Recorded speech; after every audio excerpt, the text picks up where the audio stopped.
ഇന്നത്തെ കാലഘട്ടത്തിൽ ഒരുപാട് യാഗങ്ങൾ നടക്കുന്ന കാലഘട്ടത്തിലാണ്. മനുഷ്യരുടെ മനസ്സിലെ ആഗ്രഹങ്ങളെ സഫലീകരിച്ചു കൊടുക്കും എന്ന് വ്യാമോഹിപ്പിച്ച് അവരുടെ കീശയിലിരിക്കുന്ന ഇല്ലാത്ത കാശ്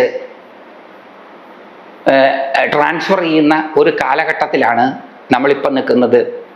ഇന്നത്തെ കാലത്ത് ഇറങ്ങുന്ന യാഗങ്ങളുടെ ബ്രോഷറുകൾ വായിച്ചാൽ നമുക്ക് മനസ്സിലാകും എന്തോരം പൈസയാണ് വഴിപാടിനത്തിൽ ഓരോരുത്തരും ചോദിക്കുന്നത്. അതിന് നേതൃത്വം കൊടുക്കുന്നത് ഇവിടെ എല്ലാം ത്യജിച്ചവർ എന്ന് അവകാശപ്പെടുന്ന മഹാമനീഷികളും. ഒന്ന് ആലോചിച്ച് നോക്ക്, എല്ലാം ത്യജിച്ചവരുടെ നേതൃത്വത്തിലാണ് ഈ കാശ് പിരിക്കൽ നടക്കുന്നത്, ആധ്യാത്മിക കാശ് പിരിക്കൽ. മഹാഭാഗവതത്തിൽ ഈ പറഞ്ഞ ഭാഗങ്ങളെല്ലാം ഇവിടെ ഇരിക്കെ ഇതൊന്നും പ്രചരിപ്പിക്കാതെ ഇതിന് പകരം ഈ ജനങ്ങളുടെ കയ്യിലിരിക്കുന്ന കാശ് പിരിക്കാനുള്ള തന്ത്രങ്ങളുമായിട്ട് ആൾക്കാർ ഇറങ്ങുകയാണ്. ജനങ്ങളാകട്ടെ പെടാപ്പാട് പെടുകയാണ്. അപ്പം എങ്ങനെയെങ്കിലും എന്തെങ്കിലുമൊക്കെ കാര്യങ്ങൾ നടക്കാൻ വേണ്ടി ഇല്ലാത്ത കാശ് ഉണ്ടാക്കി കൊടുക്കും. അതിൽ ഈ പല വഴിപാട് ലിസ്റ്റുകളും നോക്കി ഈ അടുത്ത് ഞാൻ കണ്ട ഒരു ബ്രോഷറിലെ മിനിമം വഴിപാട് ലിസ്റ്റ് എന്ന് പറയുന്നത് 5000 രൂപയാണ്. ഇവിടുത്തെ ഒരു സാധാരണ ഹിന്ദുവിന് അതെങ്ങനെയാണ് 5000 രൂപ കൊടുക്കാൻ പറ്റുക? 500 രൂപ കൊടുക്കേണ്ടി വന്നാൽ ഒരു മാസത്തിന്റെ 2 അറ്റവും കൂട്ടുമുട്ടിക്കാൻ ബുദ്ധിമുട്ടുള്ള ഹിന്ദു ഭൂരിപക്ഷമുള്ളൊരു നാട്ടിൽ 5000 രൂപ കൊടുക്കേണ്ടി വരുന്നത് ആർക്കായിരിക്കും അത് സാധിക്കുക? അങ്ങനെ വന്നാലേ ഈ ദൈവങ്ങൾ പ്രാപ്യമാവുകയുള്ളൂ എങ്കിൽ ഈ ദൈവം ഒരു വരേണ്യ വിഭാഗത്തിന്, സാമ്പത്തികമായി വരേണ്യ വിഭാഗത്തിന്, ഞാൻ വരേണ്യ വിഭാഗം എന്ന് വേറെ അർത്ഥത്തിലല്ല ഉപയോഗിക്കുന്നത്, സമ്പന്നരായിട്ടുള്ള വരേണ്യ വിഭാഗക്കാർക്ക് മാത്രം പ്രാപ്യമാകുന്ന ഒരു കാര്യമായി മാറിക്കൊണ്ടിരിക്കുകയാണ്. ഇപ്പൊ ഭാരതീയ സംസ്കൃതി മുന്നോട്ട് വെച്ച മറ്റൊരു മഹനീയ ചികിത്സാ പദ്ധതിയാണ് ആയുർവേദം, സംശയമൊന്നുമില്ല. പക്ഷെ അത് ഭാരതീയ സംസ്കാരത്തിൽ അഭിമാനിക്കുന്ന എത്ര പേർക്ക് അത് അഫോർഡബിൾ ആണ്? അപ്പൊ ഈ ഭാരതീയ സംസ്കൃതിയുടെ അനുഭവങ്ങള് ഒരു സാധാരണക്കാരന് പ്രാപ്യമാണോ എന്നുള്ളത് നമ്മളിവിടെ ചിന്തിക്കണം. ഈ സംസ്കൃതിയുടെ മാഹാത്മ്യത്തെ ഉച്ചൈസ്തരം വിളംബരം ചെയ്യുന്ന ഞാനടക്കമുള്ള നമ്മളെല്ലാവരും അതിനെപ്പറ്റി ബോധവാന്മാരായിരിക്കണം. ഇന്നു കാണുന്ന ഭാരതീയ സംസ്കാരാഭിമുഖ്യത്തെ ഒരു കൂട്ടം ആൾക്കാർ ചൂഷണം ചെയ്യുവാൻ ശ്രമിക്കുന്നുണ്ടെങ്കിൽ ആ ചൂഷണത്തിനെതിരെയും നിൽക്കേണ്ടത് അനിവാര്യമായതാണ്. ഇതേപോലത്തെ കാര്യങ്ങൾ മനുഷ്യരുടെ അഭിവൃദ്ധിക്ക് വേണ്ടിയിട്ട് പറഞ്ഞു തന്നിട്ടുള്ള കാര്യങ്ങളെ പ്രചരിപ്പിക്കുന്നതിന് പകരം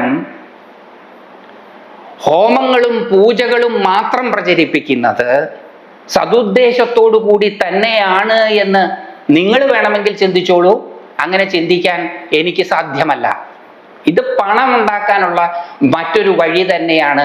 സാധുക്കളുടെ വിശ്വാസത്തെ ചൂഷണം ചെയ്ത് ഒരു കൂട്ടർ സമ്പന്നരാകാൻ ശ്രമിക്കുന്നത് ഒരു ഹിന്ദു നവോത്ഥാനമാണ് എന്നൊക്കെ വെറുതെ പറഞ്ഞ് അഭിമാനിക്കുന്നതിൽ തെറ്റൊന്നുമില്ല.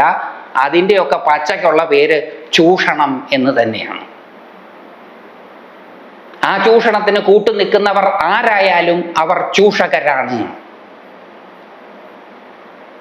എന്തോ ഒരു വഴിപാട് ഞാൻ ഈ അടുത്ത് ഇപ്പൊ ഇത്രയും ഉറപ്പിച്ച് ഇത്രയും ശക്തമായിട്ട് ഇത് പറയുന്നതിൻ്റെ കാരണം ഈ എപ്പിസോഡ് എടുക്കുന്നതിന് തൊട്ടു മുമ്പ് ഞാനൊരു ബ്രോഷർ കണ്ടതിൻ്റെ ധാർമ്മിക രോഷത്തിലാണ്. സാധാരണക്കാർക്ക് അപ്രാപ്യമായിട്ടുള്ള പൂജാവിധാനങ്ങളുടെ ഒരു കൂട്ടമാണ് ഭാരതീയ സംസ്കൃതിയെങ്കിൽ ആർക്കു വേണം ഈ സംസ്കാരം എന്ന് ചോദിച്ചാൽ അതിലെന്ത് തെറ്റാണുള്ളത്? ഇവിടെ കണ്ണീരൊഴുക്കുന്നവന്റെ കണ്ണീരൊപ്പുവാൻ, കൈകൾ ഉയർത്താൻ ഈ സംസ്കാരാഭിമാനികൾക്ക് സാധിക്കുന്നില്ലെങ്കിൽ അവരുടെ കീശയിലിരിക്കുന്ന പേഴ്സിലിരിക്കുന്ന പണം പിടുങ്ങാനാണ് അവർ ഉദ്ദേശിക്കുന്നതെങ്കിൽ അവരെ ഈ സംസ്കാരത്തിന്റെ സംരക്ഷകരാണ് എന്ന് എങ്ങനെ പറയും? അവർ ആരായിരുന്നാലും പേരെടുത്ത് പറയാത്തത് വ്യക്തിപരമല്ല എന്നുള്ളത് കൊണ്ടാണ്. ആ കൂട്ടത്തിൽ ഇവിടെ എല്ലാം ത്യജിച്ച പല മഹാത്മാക്കളും ഉണ്ട് എന്നുള്ളതാണ് അതിവിചിത്രമായിട്ടുള്ള കാര്യം. ഹോമങ്ങളിൽ പങ്കെടുക്കാൻ ഇത്ര രൂപ, ഹോമങ്ങളുടെ പ്രസാദത്തിന് ഇത്ര രൂപ, മന്ത്രദീക്ഷ പോലും വഴിപാടുകളായിട്ട് നടത്തിക്കൊണ്ടിരിക്കുന്ന കാലഘട്ടം. കഷ്ടം. ഈ സംസ്കാരം അതിൻ്റെ അഭിവൃദ്ധിയിലേക്കാണോ അതിൻ്റെ അധപ്പതനത്തിലേക്കാണോ പോകുന്നത് എന്ന് ചിന്തിക്കാതിരിക്കാൻ വയ്യാതെ പോകുന്ന ഒരു കാലഘട്ടം. ഇതേപോലത്തെ മനുഷ്യർക്ക് ഉപയോഗപ്രദമായിട്ടുള്ള കാര്യങ്ങൾ ഇവിടെ മഹർഷീശ്വരന്മാർ വളരെ ലളിതമായി പ്രതിപാദിച്ചതിനെ എടുത്തു വിസ്തരിച്ച് എല്ലാവർക്കും ഗുണകരമായ രീതിയിൽ പറയുന്നതിന് പകരം മറ്റു പല പൂജാഹോമങ്ങളും പറഞ്ഞ് പ്രലോഭിപ്പിച്ച്, പൂജാഹോമങ്ങൾ ചെയ്യുന്നതിൽ തെറ്റൊന്നുമില്ല, അത് മനുഷ്യന് ഉപകാരപ്രദമായി ചെയ്യാവുന്നതേ ഉള്ളൂ.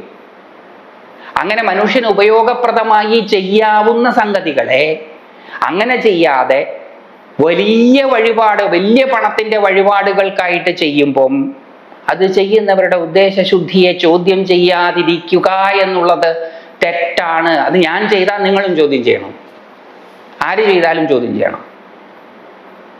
ചോദ്യം ചെയ്തിട്ട് എന്ത് കാര്യം? ഇതൊക്കെ ആരോട് പറയാൻ?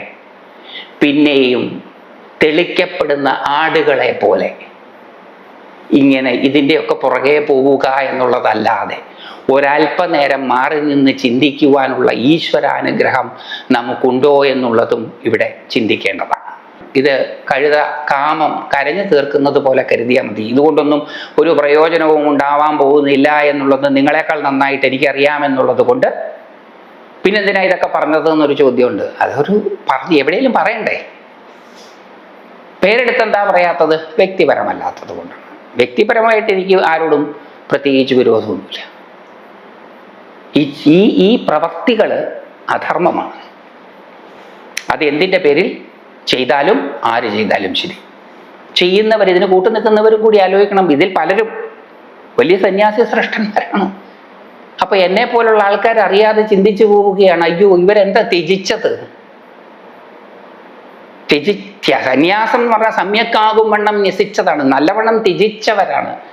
വേണ്ടതുപോലെ അറിഞ്ഞ് മനസ്സിലാക്കിയിട്ട് കൊള്ളേണ്ടത് കൊള്ളുകയും തള്ളേണ്ടതിനെ തള്ളുകയും ചെയ്യുന്നതാണ് സന്യാസം. ആരോട് പറയാൻ?